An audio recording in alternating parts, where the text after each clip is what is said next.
You either have to be the influencer or you're going to pay the influencer. Like that's where marketing is going, because like AI is eating up all the other channels. Marketing for developers.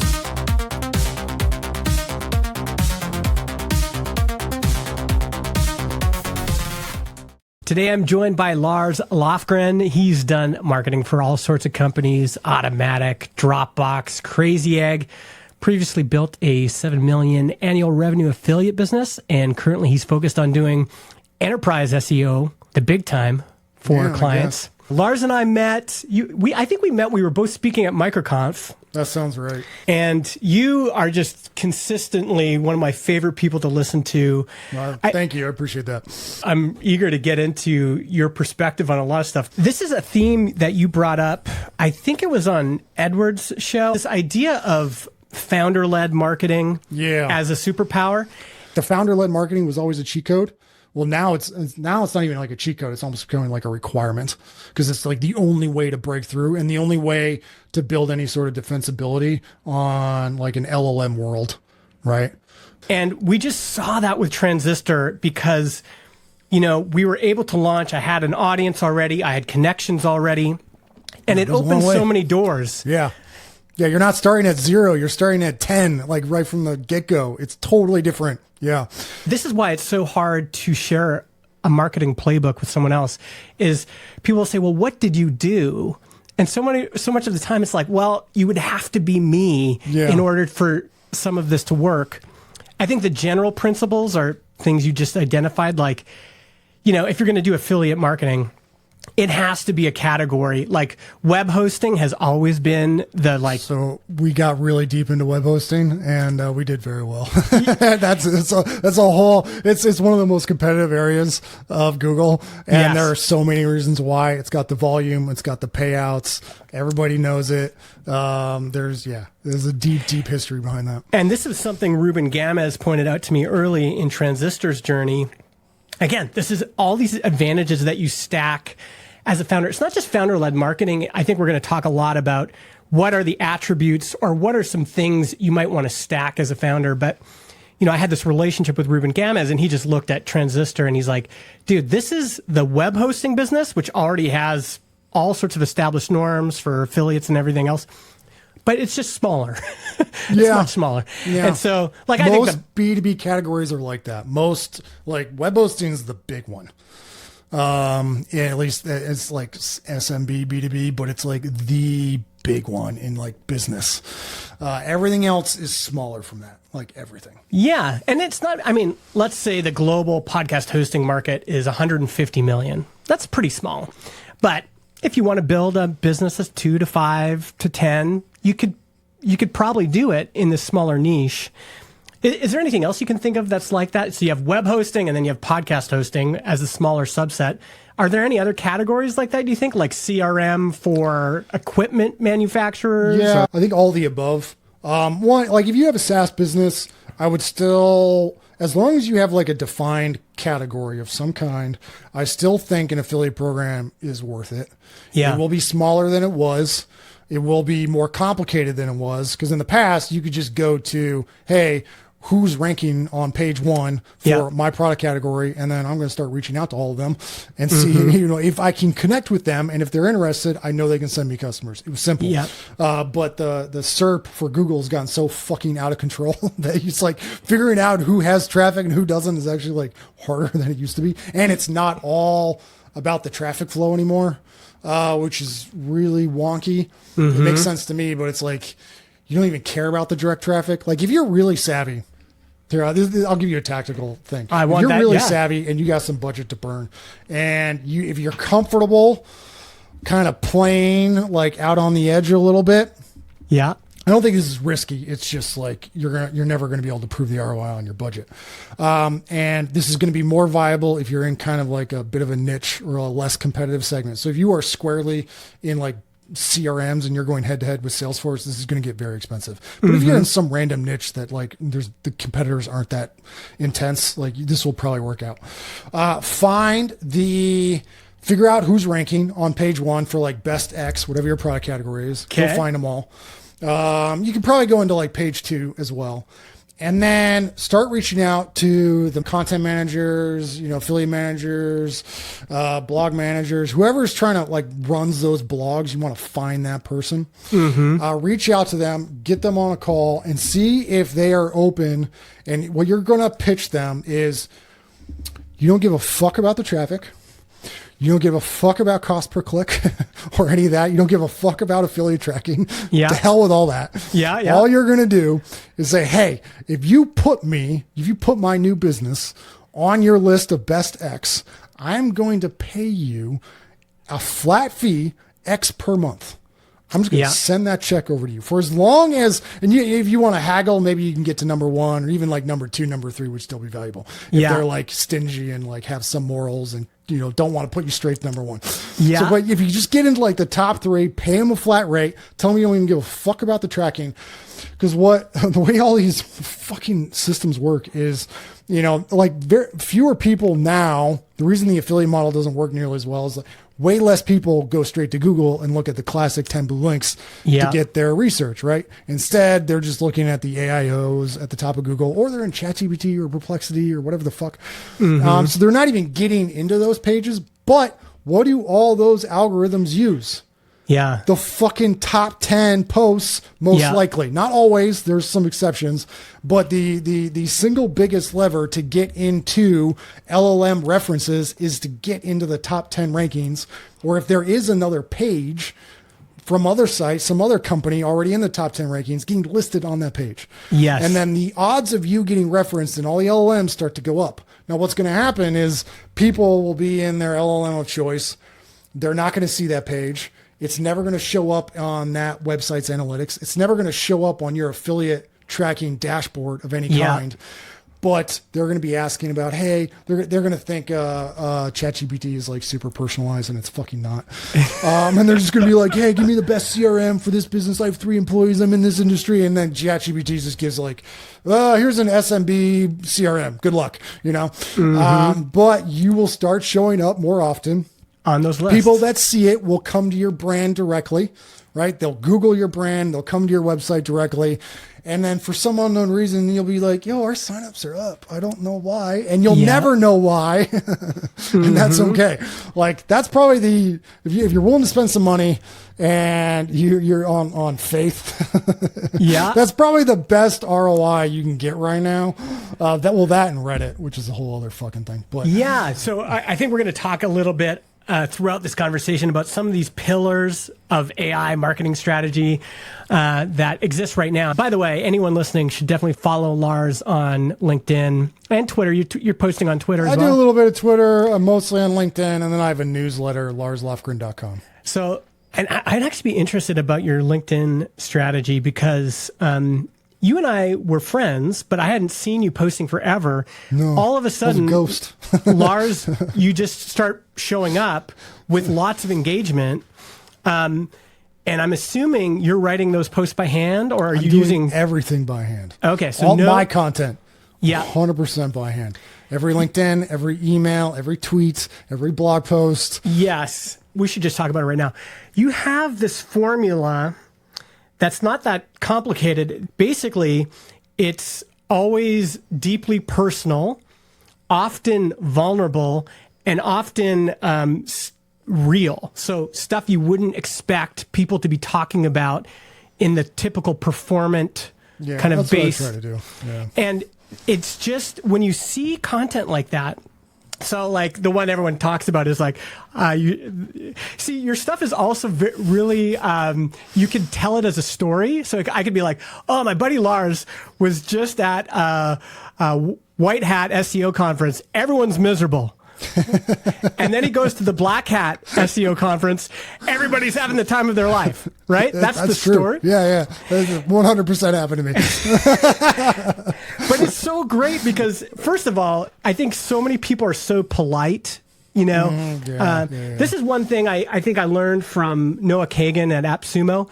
He's just so like blatantly raw and it feels open, right? He'll just write out what he has to say, how he's feeling, And that's it. And you're doing the same thing. It's like, hey, Yeah, that's the goal. That's what I'm trying to do. I went to this conference and it was kind of a downer, you know? It was Moz, by the way.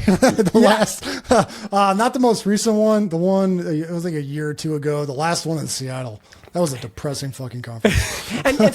and they're having a bad time because, by the way, is Moz like the SEOs that go? Are those mostly like e-com people? Are they mostly There's like, a lot of agencies. I think some e-com, some SaaS. I'm not like super tapped into the Moz community. Yeah. My understanding is very, very white hat. Yes. Like extremely white hat.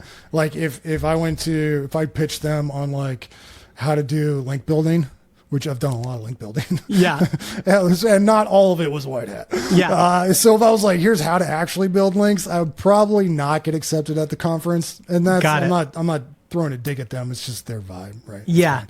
There's plenty of stuff I get out of their conferences, and it's got plenty of cool people in the community. But why are the black hat people having so much fun right now? So, we talked about like their AI, which is like a big shift that has changed so much. But even if you put all the AI stuff aside, the Google algo has gotten more unhinged in the last couple of fucking years. and this is what you've been saying. It's like, yeah, it's fucking insane. If there's one thing for people to take away in the current environment, regardless of your business model, and I do deeply believe this, and I see it over and over and over and over again, is to succeed in the current SEO environment, you need a certain level of quality on your content, which is like, in my opinion, fairly average. Okay. But there are very few benefits, if no benefits, to exceeding that level. Got it. Like there used to be a world, like if you wanted to do the pure white hat approach and like really overinvest in content quality, make search users happy, make the blogs better, make the guides better, make the website better. If you just overinvest in quality, like it might not get like a perfect payoff, right? Or like you might like the ROI ratio might be like, but like you would still move the needle forward, right? You would still get somewhere. If you just keep investing in quality, you would go forward. Yeah. Today, that is not necessarily true. In most cases, like you hit that quality cap pretty fast, and then every dollar after that gets you fucking nowhere. Yeah, this is what's been surprising about what you've been talking about is that because Google's guidance is still, I don't know how right for people, don't write for SEO. Yeah, right for people. It's all this fucking bullshit. Yeah, and you're saying it doesn't actually, like you're actually seeing like worse content ranking better. Oh yeah, all the time. The amount of the overall content quality that I see ranking and winning is worse today than it has been in like the last 10, 15 years. Okay, so let's use a practical example because I'm interested in this. So let's say that you wanted to rank for best non-alcoholic drinks, and the way to do that in the past would be I'm just going to Google, see what's out there right now.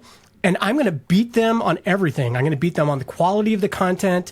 I'm going to beat them on research. I'm going to beat them on presentation, organization, and then links. And then links. But is Google just over ranking on links, or has it's neither. So yeah, this is what's changed. Well, first of all, if you just go in and be like, I'm going to do a better piece of content than everybody else that's currently ranking, that's not going to get you necessarily anywhere. Yeah. Like at all, especially if you start there. Yeah. And links. So this is, how I say, like sometimes there is like a thread of reason to what Google's doing. But they sort of like flop it at the end. This is kind of a perfect example. Like links matter. Links used to be a cheat code.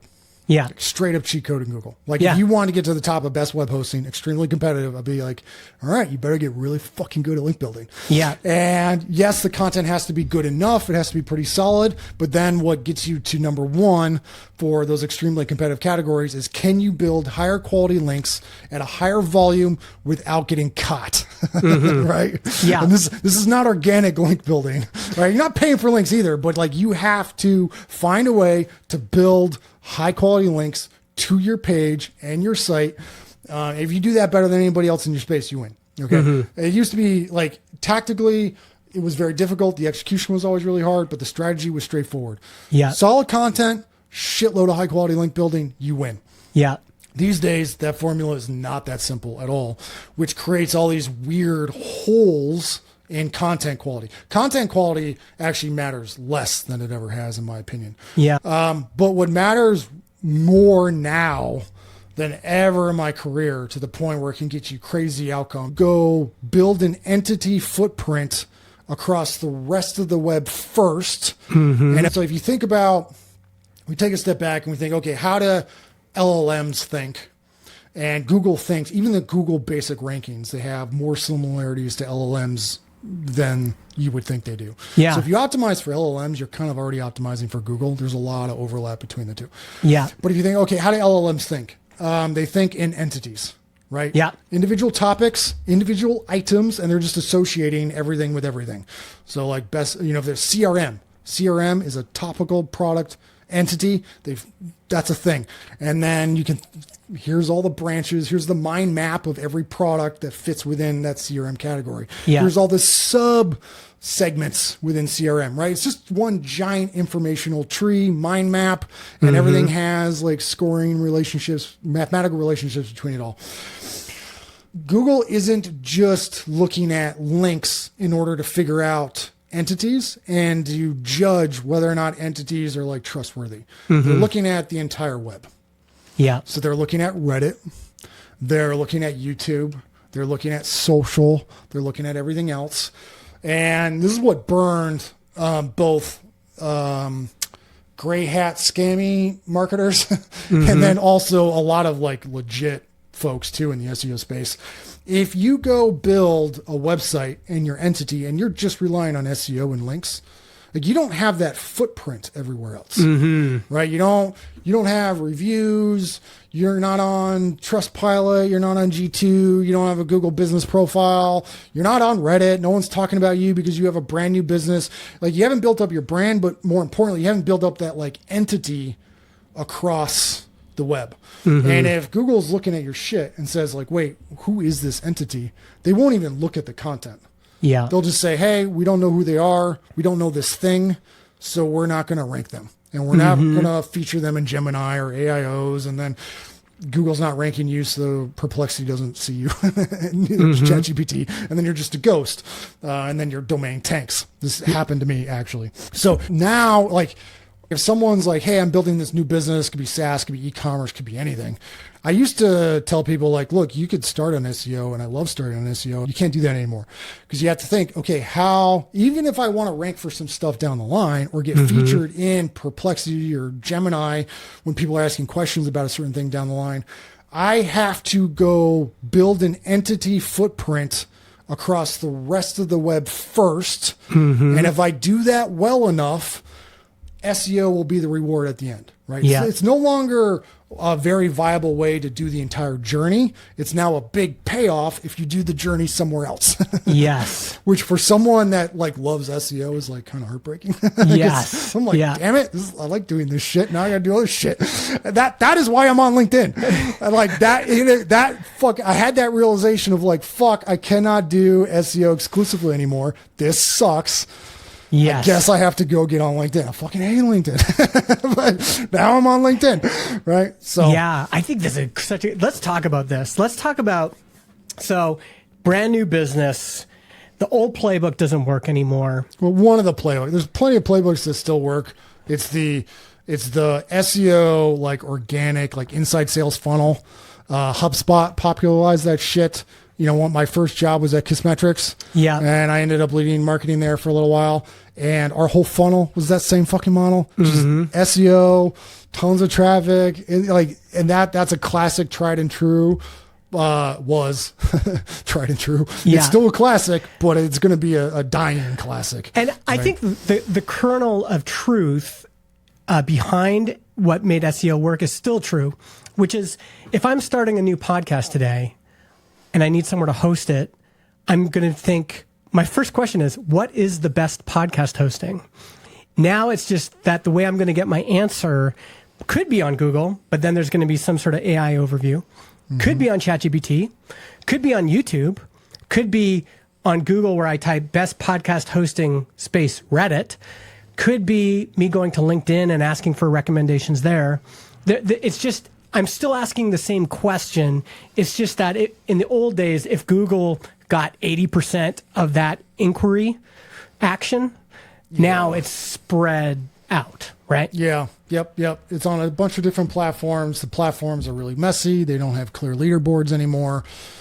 And I think you're mentioning about like, oh, they're going to ask like a huge chunk. I think people are starting to figure out that like AIs are like, especially for research, have issues. So where do people go? I see this constantly. Everyone's going to like VIP invite only memberships type of things or paid memberships. People are going into private WhatsApp groups. And they're like, hey, I need an agency for this. I need a tool for this. And now it's like word of mouth is actually like back in vogue. Yep. Not necessarily because people like prefer that because it's difficult. The sample size is so much smaller, but like all these platforms are getting so muddled and kind of shitty. Yes. Like I don't go search for anything anymore. Right? Yes. Like why? Google sucks. Here's what's funny is that because you talked about this kind of footprint model, right? So now you need a bigger footprint. And more channels. Yeah. That is, to me, just kind of fits who I am. And so right now I'm loving it because that's how I've done Transistor from the beginning. I just set up a big footprint. Yeah, you're ahead of the curve. I'm going to be everywhere. I'm going to be on podcasts. I'm going to be on Reddit. And I think it's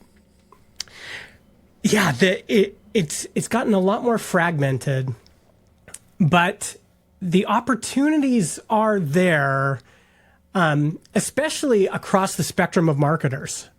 So like, again, you have a different approach than I might have, but if you look at this, there's lots of opportunity for arbitrage right now. Like just yesterday I noticed, and maybe this has been around for a while, but now I'm seeing a lot of Facebook groups show up in Google search results.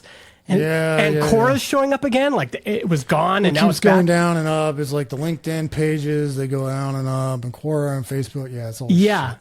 So it's harder in the sense that it is a lot more. Maybe the challenge is that you could just spray and pray, and that wouldn't be a good approach. But I think if the overall job that you're trying to do now is building reputation across a bunch of different channels. So if you appear on a podcast, your reputation goes up. If you post a good post on LinkedIn, your reputation goes up. If you give a killer conference talk and tell a great story that 10 people tell in their private WhatsApp groups, your reputation and your footprint has increased and your reputation's gone up. Do you think, is that the approach for right now? Is there something I'm missing? Is there more nuance to it? Yeah. Like yes and no. Like I think the easier way, especially for probably a lot of folks listening to this, they're probably like founders, probably building their own SaaS businesses. That's your audience, right? Yeah. Yeah. So I think, for the longest time, like if anybody was like, hey, what's the like go-to move that'll just completely hack this whole organic funnel? And it's always been that founder-led marketing approach. Right? Like get yourself out there. You are the founder, CEO, CTO, whatever. Start talking. Don't talk through your branded channels because no one wants to listen to that shit. It's been that way for decades. Yeah. Right? But like get out there yourself. Tell your shit in whatever channel. And what I used to tell everybody is if you're going the organic route, like pick the channel that resonates the most with you. Yeah. And it could be, if you love to write, go do SEO. If you love video, go do YouTube. If you love to talk and interview and do all this stuff, go do podcasts. Like find the medium that really resonates so you can like, stick with it for a couple years, preferably like a decade. That's when it gets really good. Yeah. But go pick the channel and go after it. And it would always work. And it would also like, if you stuck with it consistently, like you would get you'd get all of your channel firing and your go-to-market motion, all this bullshit. It would accelerate things way faster than like any other method if you did that founder-led marketing. It was always like a power move, a cheat code. It just completely accelerated everything. Yeah. Now what I tell people is not only it's still like a power move. It'll get things moving better than anything else. but the alternatives also like really suck. So like your options, like in the past, you could still build like a halfway decent blog without doing all the founder-led marketing stuff, right? Yeah. You could still build these other channels. But the problem with AI has like raised the floor on quality like pretty high, which means if you just do average, you might as well just do AI, which means everybody else is doing the same shit, which means it's noise on noise, slop on slop. Like even if you do all the fucking automation stuff and prompt engineering and all these agents working together so they keep the context windows tight and do all this fucking insane shit. Yeah. Like it's still the same generic content quality as everybody else. So you're not going to like stand out. Like you don't really have, like if you want to do organic, you don't really have a ton of options outside of the founder-led marketing. Like what I've told a number of people is, like you either have to be the influencer or you're going to pay the influencer. Like that's where marketing is going, because every other channel of AI is eating up all the other channels, right? So you have to build your own audience, or if you don't build your own audience like around you, you're going to have to pay someone that spent the last 5 years building an audience around them, right? Or you're going to pay Google and Facebook for their tolls. That's it. Yeah. Right? So, or partner up with somebody. I think that's going to become, that's what made the Transistor partnership so great. Is my business partner, John, was a great engineer. I was great at a lot of things, but marketing was one of them. It doesn't have to be the whole team, but someone on the team has to do that influencer thing. Yeah. And that's just as true on it's been that true in B2C for a little while now, but all of B2B is going that direction. Interesting. What's the state of paid acquisition these days? I haven't done hardly any paid acquisition. What's the, I mean, personally, it feels like the time to buy Facebook stock, because it feels like that's the one channel, like Instagram ads is going to just grow and grow and grow, both in the consumer and in B2B. What are you seeing? So I'm not super deep into paid, I'll tell you that. So this is more like speculation on my part. From what I've seen, so what's happened across a lot of like pretty big B2B programs that I've seen in marketing budgets, and this has happened in like the last 2 years, right? So like Google, both the algo and everybody switching to LLMs, a lot of massive sites are just in decline. It's just, traffic's just dropping everywhere. And if you're a head of marketing at some massive software company, you're like, fuck, like, this doesn't look good. And so the instinct has been to slash content budgets, slash the organic budgets, drop headcount, purge teams, and take all that money. And I know multiple major marketing programs that have gone through this. They're taking all that money and they're just piling it into Google ads or whatever. And these are significant ad spends. These are like, 6-figure per month type ad spends. Yeah. And in isolation, that can make sense. But if everybody does that at the same time, the cost per lead just goes up, right? Yes. The cost per customer just goes way the fuck up. Yeah. So everybody's like, paid is very much zero sum. How much are you willing to burn more cash than your competitor? Have you the ability to burn more cash than your competitor? Yes or no? So, I mean, I've always liked organic. I'm an organic guy. I like building organic engines. So that's what I'm focused on and trying to build out for the future. But I see everybody running to paid, and that makes me nervous. I was like, there's no way this is going to work out long term. Right? Yeah. Yeah. I mean, for me, it just seems, first of all, I've just never been good at it. And second of all, I found the tooling very difficult. Just even setting up Google AdWords, I found like just the tooling around that is not easy. It's a whole thing. And once you get it up and running, it's like the problem to me, it seems, is like that marketplace is so efficient that if I'm bidding on best podcast hosting or podcast hosting, the market is so efficient. And I've talked to people, they just say like, yeah, we put $1 in and on a good day we get $1.10 out. Like that. And that just seems to me like a massive, like, why would I do that for just that kind of return? But people don't know what else to do, or maybe they're not tracking it. So there's a lot of sloppiness on tracking. Well, and the other thing 100%. Is I know people that they've stopped their paid acquisition side, and the results, at least according to them, are they're still getting the same amount of leads. It just turned out that Facebook was taking credit for this is a classic problem. This is so fucking classic. I worked at an analytics startup. The first part of my career. So I got like really deep into attribution. Yes. In fact, the attribution model for KISS metrics, I wrote the product spec for that. Okay. And actually went live. Yeah. So I geeked out on this shit for a while. It's funny now. I don't give a fuck about attribution. I just don't care. But like, if I was running a paid program, I would care. Yeah. So what happens, and this is true across not just like Facebook and Google, but you think of any paid acquisition program of any kind, sponsorships at events, catalogs, anything and everything, right? Branding, billboards, all of it. So, and the retargeting tools are like the fucking worst at this. They're so bad. I've heard this. Yeah, they're so bad.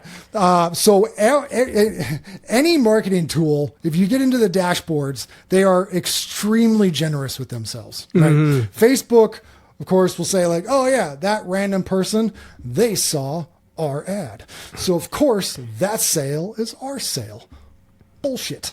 Okay. So a lot of those people were going to purchase anyway. Like if you send out an email to your list, let's say you're an e-commerce company, sell like socks or something, and you you send out an email of like, hey, look at our most popular pair of socks for the whole year. And of course you're going to sell a bunch of those socks. Yeah. A percentage of those people were going to buy that pair of socks on that day, regardless of the email. Yeah. That last night they had decided, hey, I need a new pair of socks. Now they just happened to buy, and like they click through the email on the same day. So the trick on, like, if you really want to get into attribution and proving whether or not something is actually generating money, you got to get, the term is called incremental revenue. Or, so it's like, you can't just say like, use a basic last click model.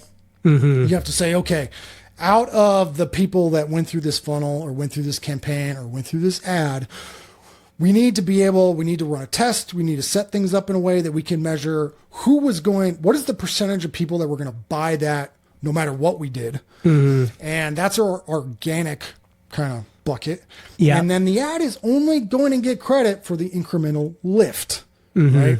No one tracks that incremental lift. Retargeting, a horrible reputation to this, because they just spew ads at everybody, right, all over the web after they've already seen your fucking product. And a bunch of people were going to buy that thing anyway, but now your ads are like following them around their fucking like bodybuilding websites. You're selling like podcast software. And that retargeting ad is like, hey, we showed the ad, even though, they came back 3 hours later, like, we should get credit, right? No, they fucking shouldn't. I talked to, I'm not going to name the company. But I talked to, this was years and years ago when retargeting was like hot. And this is if I name the company, most people would actually fucking know the name. So this is not some small rinky-dink shop. This is like a big brand. And I talked to one of their like hardcore marketers. She was sharp. She was fucking on it. And we immediately started driving on this. And I asked her like, well, have you been running those incremental tests on all these retargeting programs? She was telling me she was doing a bunch. And she's like, yeah. I tested all of them. I'm like, did any of them actually return any ROI? She's like, none of them did except for one. Wow. She tested like a dozen. And I was like, okay, so which one actually got you profit? And she's like, some obscure retargeting tool I'd like never even fucking heard of. Like all the popular ones were just shoving junk. So this is a very common trap with paid. You have to segment your funnels very clearly. I mean, the other big trap that everybody uses, especially smaller or mid-sized shops, is they'll say, okay, they'll do a bunch of organic originally, and they'll be like, okay, or, they'll just take their entire marketing budget, look at their entire revenue and their normal lifetime value and cost per customer and all that stuff, and just like aggregate it all. And then, okay, here's our baseline metrics for the company. And then they go use that for their paid program, but the paid leads cost like 3 times as much. And it just destroys the profitability, but they're not segmenting it out, right? So you got to do both. You got to watch both. You got to make sure it doesn't get out of control on both sides. Most people don't do the work to actually analyze the paid program. Yeah. Regardless of how tactical they are, like at the top, in Google Ads or Facebook or wherever, like how sophisticated they are getting the clicks. Yeah. Usually the rest of the funnel and the tracking and most of the programs I've looked at have been just complete garbage. Yes. And you have to retool everything. It almost feels like the best time to do paid is at the beginning when you don't have anything else going on, because then you can prove it. It's like, we're unknown brand. Nobody knows about us. My friend Jordan Gall is doing this with Hey Rosie, which is automatic phone answering for your business. It uses AI voices and stuff like that. But at the beginning, they're like, let's just put a bunch of money in Instagram ads. And it did build the company. They got a lot of kind of notoriety from it. And it was testable because they're like, well, we don't have anything else going on. That's true. Yeah. There's in the early days. The positive thing I will say about paid, regardless of the platform, especially coming from like a B2B side, is there's generally a profitable flow of customers that you can get on each platform. If you're willing to put in a little bit of work, you can get some profit, whether it's Facebook, Google Ads, you want to do the Instagram, whatever. You can generally get a flow going that will give you profitability. Yeah. The few things to keep in mind is, like organic and paid are kind of like the inverse of each other. Like the organic, initially the ROI makes zero fucking sense. Like you're just burning endless, whether it's time or money, you're burning countless amounts of money on like trying to get one fucking customer. It adds up quick. Yeah. And if you do the ROI in the early days, it doesn't make any fucking sense. That's why a lot of people don't do it. But the nice thing about organic is the further down you go, it starts to scale. And it goes from making absolutely no money to making shitloads of money with like very reasonable amounts of inputs. Yeah. Right. It'll flip over time. Like the metrics all get better the longer you do it. That's organic. Paid is the reverse. Right? So in the early days, there's usually a very targeted customer flow that you can get in front of. The ad spend can be pretty low. And you can generate some profit and some customers. That happens to a lot of small businesses, whether it's SaaS or e-com or whoever. Like they start with it because they don't know what else to do. Like, okay, I'll do Google Ads. Yeah. And they get that flow going and they're like, okay, this is working. I get customers. I'm putting in X. I'm making Y. The attribution is pretty simple, like you said, because there's nothing else fucking going on. Yeah. And it works. The trap people run into is that reverse of the organic. So like all the best customers are on day one, right? And, if you start doubling your paid budget, your customers don't double. Like the output is not double. There's friction in it. Yeah. Because all these algorithms, you have to start expanding, their own in-channel footprint, and you widen your net. And the more you widen your net, the less intent there is behind the customers or the prospects. The prospects aren't in your wheelhouse nearly as much.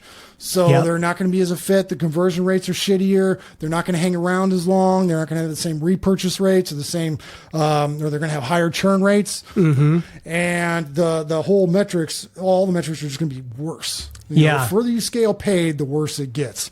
So what I'd say to most SaaS businesses, like if you're exploring paid, go do it. But just realize there's going to be a sweet spot you hit pretty early. Yeah. Be okay with that.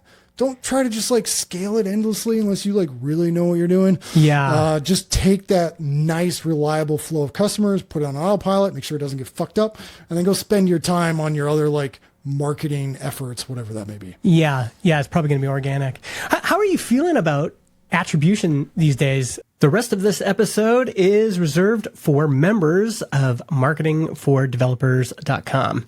Members get access to full interviews, which often include behind the scenes tips that we don't necessarily want to share publicly, just realities that don't often get covered in the public media. Members will also get access to our Discord, where we discuss all sorts of things, answer questions. In the age of AI, anybody can build almost anything. The hard part now isn't the building, it's marketing. It's finding customers and getting them to care. Marketing for Developers is a community of people who are figuring this out in real time. Again, if you want the full episode, go to marketingfordevelopers.com, become a member, and you'll get access to our private podcast. Okay, back to the show.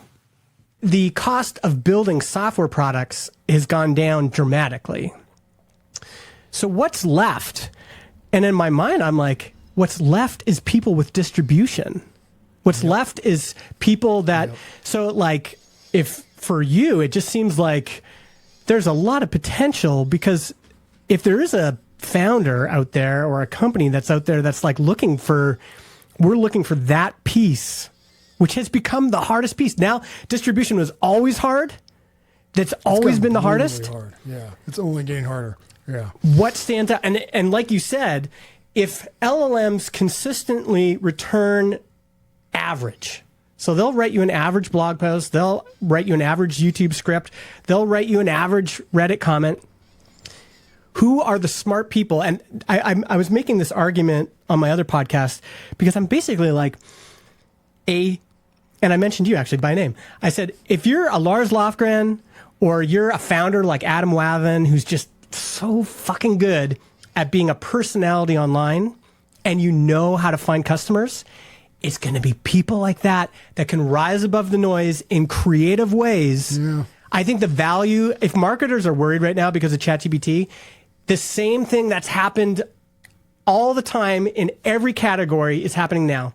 So the watermark of, like, if you were a shitty marketer, the watermark has gone up. Yeah, you're already drowning. You're drowning. You're underwater. Yeah. So it's the people who are standing tall, who are above that high watermark, who can still stand out, that are going to kick ass right now, at least until the machines figure it out. And the people that are curious. Like, for me personally, let's see that everybody starts using these Claude bot machines. Have you heard of these? You know. Yeah. So let's say all the viral Twitter shit. Oh my god, that sounds terrible. But let's just say that the future of marketing is, and you've already said it, the future of marketing is no websites. Now, just have an API endpoint that's communicating with everybody's Claude bot around the world. If that's the future of marketing, is creating content that LLMs can consume. Well, who's going to kick ass at that? Is it going to be people saying, typing into ChatGPT, please help me, do this marketing? Marketing is the one place, good marketing is the one place that I feel like we're still so, we still have so much leverage, because if there's just way more average content, way more average approaches to doing marketing, what's going to stand out is the people that know how to creatively rise above it. Yeah, let's say it's one part scale, but the other big part is like the emotion, right? Like, if you can get all of your facts, even if LLMs get to the point where there's no hallucinations and you can get any information you could ever want from an LLM, I don't think we'll ever get there. But let's say we do get there. At the end of the day, people still want to connect with other people. Even in your industry, 100%. You still want to have a connection. You still want to follow people you respect. You still want to have conversations with them. Yep. You still want to get inspiration from them. There's still that person. Like, we're not, even though I'm a hardcore introvert, right? Like, I could go months without talking to anybody. It's totally fun. But like, I recognize that, one, I'm an anomaly, and two, even I have my limit.